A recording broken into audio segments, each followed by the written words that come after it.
नमस्कार दोस्तों, आप देख रहे हैं मालवा और राजगढ़ का यूट्यूब चैनल। मेरा नाम है पवन पांडे। जैसा कि आप देख रहे हैं, पूरे देश में प्रदेश में किसान आंदोलन चल रहा है और इस किसान आंदोलन के जरिए सभी तहसील स्तर पर, सभी ग्रामीण स्तर से लोग पधार रहे हैं। जो भी किसान है वो पहुंच रहे हैं और यहां पर सारंगपुर में आज तहसीलदार या एसडीएम को ज्ञापन देने के लिए किसान संघ के जो जिला के पदाधिकारी है वो भी यहां पर पहुंचे हैं। उनका उद्बोधन हुआ है। हालांकि किसान की कई मांगों को लेकर ये धरना आंदोलन है और यहाँ पर ज्ञापन दिए जाएंगे। हमारे साथ जिला के जो पदाधिकारी हैं उनसे हम चर्चा करते हैं। तो सर, आप किन किन मुद्दों पर आप ये ज्ञापन देने वाले हैं? भारतीय किसान संघ की ऐसी गाइडलाइन है कि सभी तहसील मुख्यालय पे ज्ञापन देना है। 16 सितंबर को हम जिला मुख्यालय पे बड़ा आंदोलन करने जा रहे हैं। तो आज वर्तमान परिस्थिति में जो सोयाबीन के भाव कम मिल रहे हैं उसको लेकर पूरे प्रदेश व्यापी धरना और ज्ञापन का कार्यक्रम है। तो सभी तहसील मुख्यालय पे दिया जा रहा है। 16 को हम पूरे प्रदेश में एक साथ देंगे। नहीं, किन किन मुद्दों पर दिया जाए? सोयाबीन का भाव जो आज 3800 से 4000 है, हमारी मांग है कि कम से कम 6000 रुपया क्विंटल बिकनी चाहिए। सरकार की गाइडलाइन है, समर्थन मूल्य है 4892 रुपया, उससे भी बहुत नीचे जा रही है। हम चाहते हैं कि जो समर्थन मूल्य है उससे कम पे सोयाबीन नहीं बिके और जो बाकी की राशि है वो भावांतर के रूप के किसानों को दी जाए। ये पूरे प्रदेश में ये कार्यक्रम चल रहा है कि पूरे देश में चल रहा है? पूरे प्रदेश में चल रहा है। मध्य प्रदेश में पूरे भाव को लेकर, किसानों की फसल के दाम नहीं मिल रहे हैं, इनको लेकर सब पूरा मध्य प्रदेश में चल रहा है। 16 सितंबर को एक साथ सभी जिला मुख्यालय पर ज्ञापन दिया जाएगा। वर्तमान समय में किसान की जो दुर्दशा हो रही है उसको लेकर एक साथ भारतीय किसान संघ के लोग काम कर रहे हैं। तो ऐसा बताया जा रहा है कि सभी जो फसल का भाव है उसके लिए आंदोलन। हमारे साथ और भी जिला के जो किसान संघ के पदाधिकारी है। सर, ऐसा क्यों होता है हर बार के किसान एकजुट नहीं हो पाता है? कौन कहता है किसान एकजुट नहीं हो पाते हैं? किसान जब समस्या से घिरा है आज, तो आपको एकजुटता किसानों की दिखाई दे रही है। और मैं आपको ये सीधे तौर पे बता देता हूँ, किसान 16 तारीख में आप राजगढ़ में आके देखना, वहाँ भी आपको एकजुट दिखाई देंगे। पूरा भारत का किसान एकजुट है। ये सरकार की और सब लोगों की गलतफहमी है कि किसान एकजुट नहीं है। आप आने वाले समय में देखेंगे सरकार को घुटने पर ला देंगे हम किसान। हमने बहुत बर्दाश्त किया है कि अभी तक किसान पूरी समस्याओं से घिरने के बाद भी देश की परिस्थितियों के अनुसार चलता रहा है, लेकिन अब किसान पूरी तरह से त्रस्त हो चुका है। किसान ना तो सरकार उसके बारे में सोचती है, ना विपक्ष उसके बारे में सोचता है। दोनों पक्ष विपक्ष दोनों सोए हुए हैं। दोनों के बीच में किसान पिसता हुआ नज़र आ रहा है। और अब आपको लग रहा होगा कि किसान अब उठ के खड़ा हुआ है। और जब किसान उठ के खड़ा होगा तो आप लोगों को लगेगा कि भाव तो क्या, सरकार, ऐसा लगेगा सरकार को कि किसान के आधार पे सरकार चलानी पड़ेगी। ऐसी नौबत आ जाएगी अगर किसानों को अगर ज़्यादा मजबूर किया तो सरकार। ये तो दिख रहा है कि कहीं ना कहीं कुछ प्रतिशत किसान एकजुट हुआ है, लेकिन आपको लगता है कि सरकार ये पूरे आप जो मांग कर रहे हैं सोयाबीन की 6000 क्विंटल प्रति क्विंटल भाव आपको इसी वर्ष आपको देगी? सरकार को देना पड़ेगा, सरकार को मजबूर होकर देना पड़ेगा। हम अभी तो ये सांकेतिक धरना है। हम किसान मजबूर कर देंगे पूरी सरकार को कि 6000 किसान की सोयाबीन बिके। क्यों कि किसान की आज लागत भी नहीं हो रही, निकल पा रही है। तो किसान की मजबूरी का फ़ायदा हम सरकार को अब उठाने नहीं देंगे। ये हमारा पूरा जिम्मेदारी से, हम पूरी जिम्मेदारी के साथ किसानों के साथ में हैं और किसान हमारे साथ में हैं। और पूरी जिम्मेदारी से हम अब जो भी किसान की समस्या होगी उसके लिए निराकरण के लिए सरकार के साथ, सरकार से विरोध में जो भी हमें करना पड़ेगा, धरना आंदोलन सब हम करेंगे। इस आंदोलन में पार्टी का, भारतीय जनता पार्टी या किसान कांग्रेस पार्टी के कोई भी नेता या अधिकारी, पदाधिकारी या जो पद पे, वो कहीं ना कहीं आपके समर्थन में कोई लोग आए या नहीं? हमारे समर्थन में कोई ना तो कांग्रेस के लोग आए हैं ना भाजपा के लोग आए हैं। हमारे समर्थन में हम किसान हैं। हमारे समर्थन में सिर्फ किसान आया है और हम किसानों का संगठन है, गैर राजनीतिक संगठन। हमारा संगठन गैर राजनीतिक संगठन है। ना हम किसी भाजपा के पक्षकार हैं, ना हम कोई कांग्रेस के पक्षकार हैं। हम सिर्फ किसान के पक्षकार हैं। और हमारी बात जब हम उठाते हैं तो हम किसान संघ के जो पदाधिकारी है, आपको मालूम है हमारा ज़िले में 25,000 के समथिंग तो हमारी सदस्यता हुई इस बार।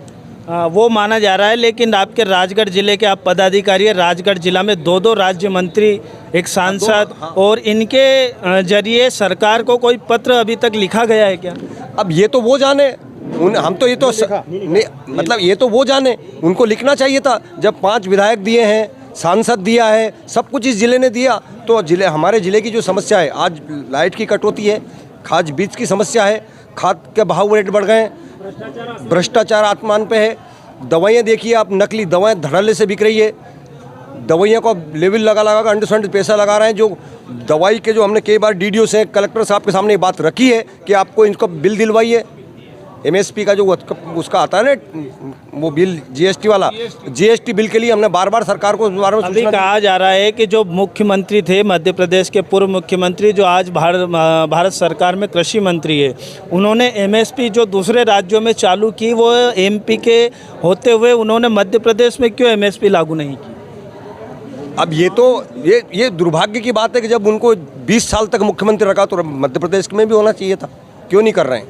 कर रहे हैं तो कहीं ना कहीं अनदेखी है, किसानों के साथ तो अनदेखी है। जिन लोगों ने उनको इतने साल तक सर पे बिठा के रखा है, और उसके बाद में भी अगर जिले के साथ अभी तक कोई बड़ा मीडिया या प्रिंट मीडिया, इलेक्ट्रॉनिक मीडिया से किसी को किसान संघ, भारतीय किसान संघ को साथ मिला? भाई साहब, खबर छापने को तैयार नहीं लोग किसान संघ के। अगर थोड़ा सा आज 20 रुपये 40 रुपये किलो अगर प्याज हो गए, लहसन का भाव बढ़ गया, तो लोगों ने सर पे उठा रखा। कांग्रेस, बीजेपी सारे लोकसभा विधानसभा में हल्ला हुल्ला कर देते हैं। जब प्याज रोड पे फेंकते तब कोई नहीं पूछता, आलू जब रोड पे फेंकते तब कोई नहीं पूछता। आज जब थोड़े से किसान इकट्ठे हो जाए तो सारा कानून उन पर लग जाता है। इसका भाव बढ़ गया, इसका भाव बढ़ गया, इसका भाव बढ़ गया। कोई खाद, बीज, लाइट, बिजली, इनकी तो कोई पूछता ही नहीं है। 2000 रुपये सम्मान निधि क्या मिल गई, सारे किसान को खरीद लिया इनने। 18,000 आपकी किसान सम्मान निधि बंद कर दो, हमें तो लागत के आधार पर लाभकारी मूल्य दो। हमें तो आपकी सम्मान निधि आपके पास रखो, आपका बीमा आपके पास रखो। हमें तो सिर्फ मात्र हमारी सम्मान निधि, वही सम्मान निधि हमारी, किसान को और उसका लाभकारी मूल्य चाहिए उसको। जो आपने समर्थन मूल्य जो तय करा है, उसके आधार पर लाभ जोड़िए। उसका मूल्य तय कराया आपने।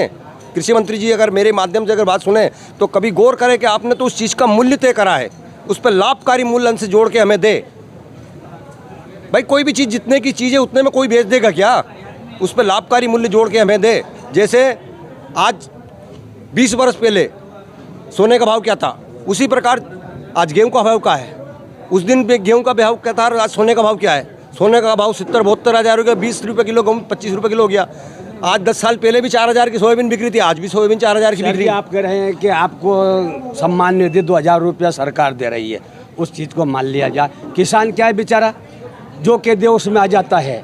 किसान रात दिन घोड़ा पे अदर चढ़ाकर, धोती चढ़ा कर के मेहनत करता है, मच्छर कहा जाता है, सब कुछ करता है, और कोई थोड़ा बहुत मीडिया आ जाता है कि आपका सरकार ये करेगी, उसमें किसान हंगामा मचा देता है कि सरकार ये देती है। सरकार 2,000 रुपया सम्मान निधि देती है। इन किसानों को ये मालूम नहीं है, गरीबों को, कि 18,000 की जीएसटी साल भर में किसानों की कट जाती है, इनको मालूम नहीं। एक चीज़ और है, लाइट को देखिए आप, एक मिनट बस, लाइट को देखिए आप। लाइट, जानवर भी रात में अपने घोंसले में विश्राम करते हैं। 12 बजे रात को जब लाइट आती है, 1 बजे रात को, 1 बजे से सुबह 6 बजे तक किसान उसमें खड़ा रहता है खेत में।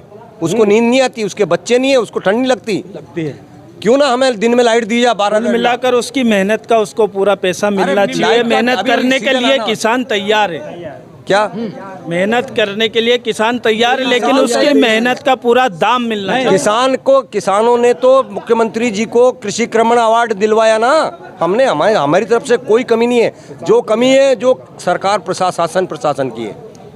तो यहाँ पर जी, जो किसान मेहनत करता है, न ही उनको किसी की सम्मान निधि चाहिए, न लाडली बहना, आप अपनी फसल का केवल भाव चाहते हैं। हम सरकार से हमारी फसल का भाव चाहते हैं। जो सोयाबीन की आज हालत हुई, इसके लिए सरकार जिम्मेदार है। सरकार ने इम्पोर्ट ड्यूटी गठा रखी है पाम ऑयल की, इस वजह से आज किसान रोड पर, सड़कों पर सरकार को आना पड़ रहा है। सरकार की, केंद्र सरकार की आयात निर्यात नीति इतनी घटिया चल रही है, इसकी वजह से किसान को हर वक्त घाटा उठाना पड़ता है।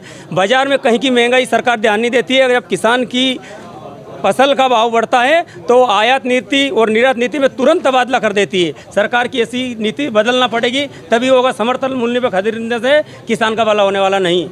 तो यहाँ पर जितने भी किसान इकट्ठा हुए आज सभी अपनी फसल का भाव दिलाने के लिए यहाँ पर इकट्ठा हुए हैं। मैं खुद जो भी हूँ, लेकिन पहले मैं किसान का बेटा हूँ। मेरे जो बड़े मीडिया, मैं तो हालांकि बहुत छोटा हूँ, जो बड़ा मीडिया से आते हैं उनसे निवेदन करता हूं कि आप भी किसानों के हित की बातों को देश के सामने, प्रदेश के सामने, हर व्यक्ति के सामने रखी जाए, ताकि किसान भीख नहीं मांग रहा है, किसान केवल उसकी फसल का भाव मांग रहा है। उसके भाव के मांग को आप सभी दिखाए। एक आई थी सीमा हैदर, उससे उठने से उसके हगने तक की खबर ये मीडिया दिखाता रहा है। तो निवेदन यही है कि सभी किसानों की खबर को भी सारा मीडिया चलाए।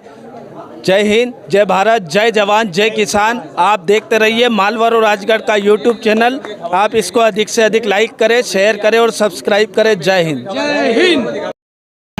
सम्माननीय ब्यावरा से श्री देवी सिंह जी कटारिया खेड़ी वाले, वो भी आपके बीच में ब्यावरा से उपस्थित हैं। हाँ, तो सभी से निवेदन है, आपको व्यवस्था से व्यवस्थित प्रोग्राम चलेगा। एक लाइन चलेगी ट्रैक्टर की, इतनी जल्दी कोई भी ना करे, शांति बने। अब अपना काम ही तो यही है, आज का सारा कार्यक्रम ही रैली का है, जल्दी करने की जरूरत नहीं है। अब मैं जिला ग्रुप उपाध्यक्ष से कहता हूँ कि आप इनका मार्गदर्शन